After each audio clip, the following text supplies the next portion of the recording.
In Wilmington, as in most urban areas, we have about 6 different types or areas of the character of our development. And you'll notice that as you get closer typically to the downtown area, the density of development increases. I want you to look carefully at this transect again and notice how the trees and the streets change as you move from more rural areas of the city to the more downtown, intensively developed areas of the city. You'll see that as you are in the more rural areas, that landforms prevail, whereas as you get into a more congested, more dense urban area, development forms prevail. Again, let's look at these examples visually so people can picture what these look like. The Tidal Creek area, which is our most rural area, a beautiful area of tidal marshes, and obviously the trees are plentiful and uninterrupted, where development usually doesn't occur. The second area, the Masonboro area, this is a beautiful shot of Masonboro Sound Road and just the character of development in that part of the city. The third area, Midtown Wilmington, many people will recognize that as being places like Pine Valley, Glenmead, Lincoln Forest, Whisper Creek, and so on and so forth. Getting closer to the downtown area in the 1945 corporate limits, we take on that real gridded street form. And you can see, because this area was developed so long ago, decades ago, the trees that were planted there many years ago have grown up and now arch over our streets and make a very beautiful streetscape. Our central business district, again, you can see the benefits of having planted trees a couple decades ago anyway, and what a beautiful streetscape that makes for our residents and our visitors. And finally, we reach probably the most intensively developed part of our city, which again, in our case, would be down closest to the river, along Water Street, Front Street, and that area around the community college. This is also the kind of development that is occurring and will continue to occur most likely in the northern riverfront area going up toward the Isabel Holmes Bridge. We typically see lower density of development on larger land parcels in our more suburban areas, and we see higher density and smaller parcels in our more urban areas. Again, in the suburban areas, we see natural clusters of trees, oftentimes, whereas in urban areas, we see a disciplined planting of trees, like a street tree every 40 feet between the back of the curb and the sidewalk, for example. When you're in a more suburban or rural area, trees are part of the landscape, typically, whereas in our urban areas, trees need to be viewed as part of the infrastructure of the city, just like street lights and sidewalks and the things that make up an attractive streetscape. We as a city are in the process of growing inward and upward. We cannot grow outward. We do not have the authority to annex suburban areas, and I think that in some respects that may be a good thing, because we're having to make more productive use of the land that we have within our city limits. One, we want to see a mixture of uses, and we want to bring services closer to where people live. The benefits of that is that it shortens travel distances from home to shopping, from home to the grocery store, from home to work, and it shortens the time and distance that cars are on our streets. And as we know, traffic congestion is probably the #1 problem that we have in our city today and going forward. So anything we can do to change our land use and development patterns to minimize the length and the time at which our cars have to be on our streets, the better off we'll be as a city. If we can have people more focused in a smaller part of our city, closer to services, closer to parks, closer to their jobs, then we can save the natural areas of our tidal sounds and our woodlands around the area, around the region, really. Next, we do want to promote more walking and biking. This was the #1 priority as we went through our comprehensive planning process. This was evident in the passage of the transportation bond. $55 million passed, and a significant amount of that $55 million is programmed to go toward bikeways and trails, pedestrian improvements, crosswalks, et cetera, et cetera. We want to encourage development where urban infrastructure is already in place. In our city, we already have water, sewer, sidewalks, parks, streetlights, fire stations, schools. We have all the elements of a city already in place. So if we can encourage new development and redevelopment to occur where there's infrastructure already in place, that's the smart thing to do, rather than sprawling over the countryside, requiring the installation of more expensive infrastructure that has to be installed and maintained. I'd like to emphasize that trees need to be viewed as an essential part of our infrastructure. When we do developments, we ought to require, and we do require, that not only do developers need to put in sidewalks and streetlights, but they also need to put in street trees, and we have specific standards for that. So let's move into phase 2 of the development, of the proposal, I should say, trees and development. This is an example of a tree protection area on one of our developments underway right now.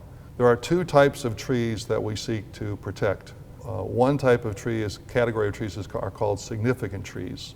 And these are hardwood trees typically, and some pines that are greater than or equal to 24 inches diameter at breast height.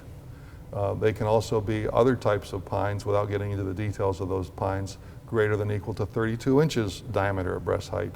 And some flowering trees, dogwoods, magnolias, and so on and so forth, with diameter breast height greater than or equal to 8 inches. The second category of trees that we also seek to protect are called regulated trees. These are not as significant as the first category, but nonetheless our code requires that they be inventoried and protected wherever possible. Another term that we use called essential site improvements. Essential site improvements are improvements that must be installed in association with development by law.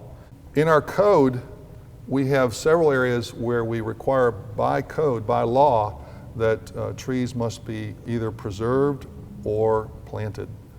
These areas include street yards, as shown in the slide here, buffer yards where you might have, for example, a commercial use that's abutting a residential area. Foundation plantings, these are typically plantings around the base of a building. And then parking lots. Surface parking is not a real attractive feature of our city oftentimes, so we require that our parking lots have interior planting islands. You'll see this in any new shopping area being developed. Perimeter landscaping around the outside of the parking lot, and we require parking area screening anytime a parking area is within 50 feet of a public street.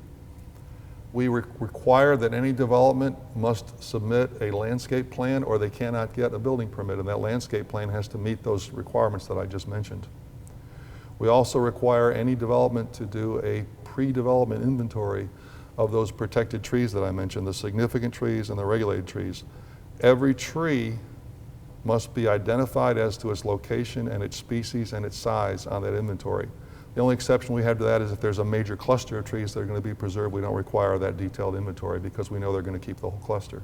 If you take out a tree of a certain size, you have to put back an equivalent number of admittedly smaller trees, but ultimately the intent is that over the next decade, those smaller trees will grow up and you'll have an even more beautiful site.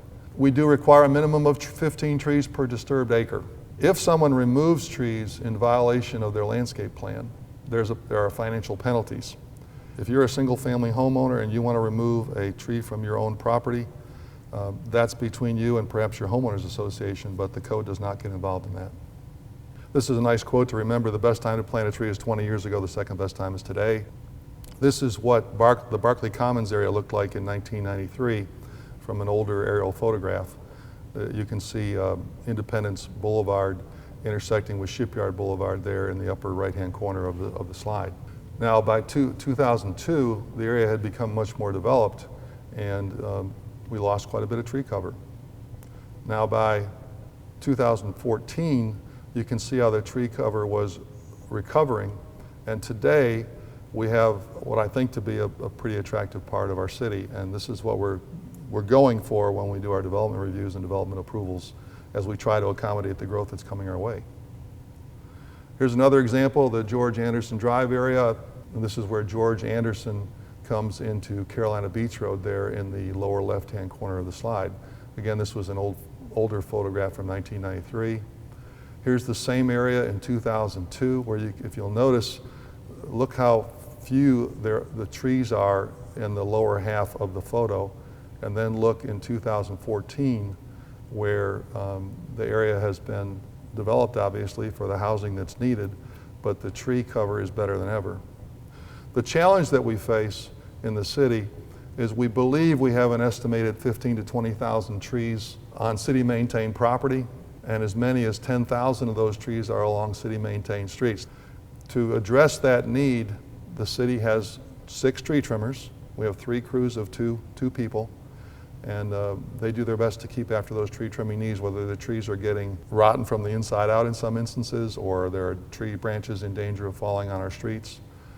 Those are all issues that need to be addressed. We had, as recently as last year, a backlog of 9 to 10 months when work orders would come in saying, here's a tree that needs attention. Council recognizes that issue, and in response, they did put in this year's budget $83,000 to hire outside contractors to help our crews with trees that need to be removed due to illness or death. As a result of these additional appropriations, the backlog today has been cut to about 6 months. It's not where we want to be, but it's better than it was. So that's the conclusion of the presentation. If you need more information, talk to or contact Aaron Reese. He's our forestry management supervisor. He does the best job he can on a very big challenge. So that's it for today. Thanks.